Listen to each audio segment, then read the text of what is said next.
practice guide from Jaws, the second movement of the suite, entitled Out to Sea. It's got a big piccolo solo about midway down. I'm gonna play it down once, and then I'll go over the fingerings I'm using and ways I went about practicing it.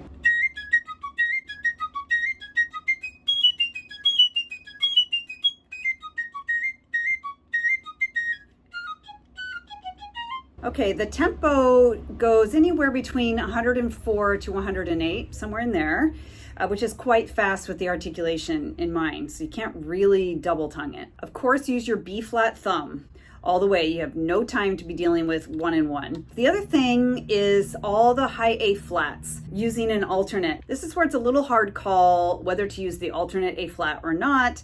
As you may know, I'm a big supporter of using the alternate A flat wherever possible, whenever possible. But here it's very awkward doing it 3 times in a row: A flat, G flat, F, E flat. Da, da, da, da, da, da, da, da, da. I would at least do the alternate on the first one and the last one. So getting it, so to make sure your first high A flat speaks, I would use it there. And then if you just want to use regular fingering the middle 2 A flats, that could work if you have enough momentum with your air. And then I would just do the last one as well, because you're coming from E flat. It's not very hard.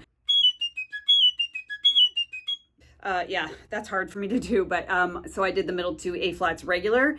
I do find though I have to kind of like punch them out a little bit more on regular A flat. I would suggest use alternate A flat for all of them and just really practice it. Overall, you just really want to avoid sounding insane in this passage, because the rest of the tune, like at the beginning of this movement, it's just da da da da da ba ba dun da da dun dun dun dun. It's like nice happy movie music.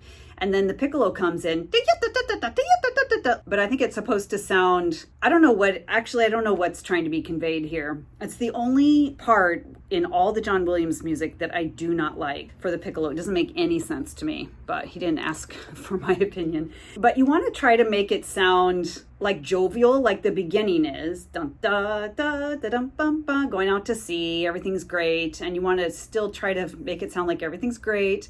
Yeah, da, da, da, da, da, da, da, da, da, da, like nonchalant, even though it's going very fast. That's, of course, easier said than done. One thing that does help me quite a bit is the first string of notes that you tongue, ta ya ta ta ta ta. I try to like rush, basically, ta ya ta ta ta ta ta ya ta ta ta ta, because it's really easy to get kind of like backed up and behind because of all the articulation detail. I just try to move through there. Of course, all the notes that you tongue are very short. It's going very fast. Some ways I practiced it, which would all be the section with the high A flats. I always try to go for the land on the G flat. So I would start maybe the beginning of 23 and always stop on the G flats, because for me, going from high A flat to G flat is where we get a little bit of a glitch, like one finger is not coming off or going down or something. Kind of practice it like that. Da ya, da da da da ya, da da da da ya, da da da. Or you could practice it going in the 3 little groupings with a little bit of a rest in between. So, and the other way I would practice it is I put my metronome slow and go up in singles, like I always do. We do like da ya da da da da da ya, 88 for an example, and then try to make sure everything is exactly clean.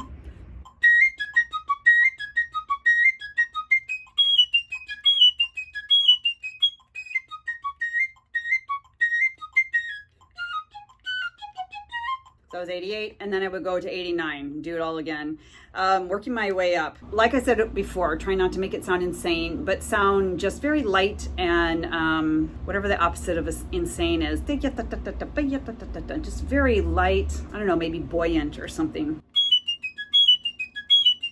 The other thing is, once you breathe at the beginning of 22, you shouldn't really need to breathe until the end of it. I mean, there's all those little 16th rests. I wouldn't take any time to breathe there. And those 16th rests are very quick. So like at 23,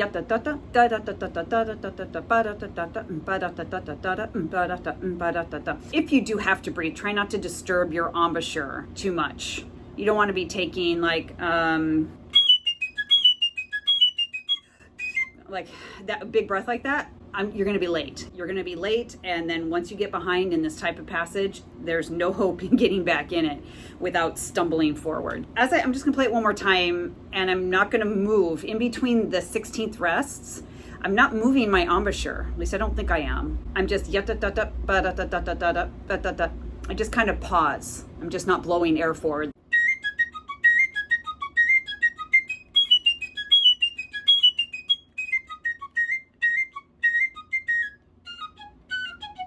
It was a little glitchy, but I was trying to be very still, especially when you're up high in the 16th rests. A minor thing is this D flat right here. It can really spike up and be quite sharp, although honestly, that's the least of your problems. But if you have time to think about that, just make sure when you land on it, you don't want to go.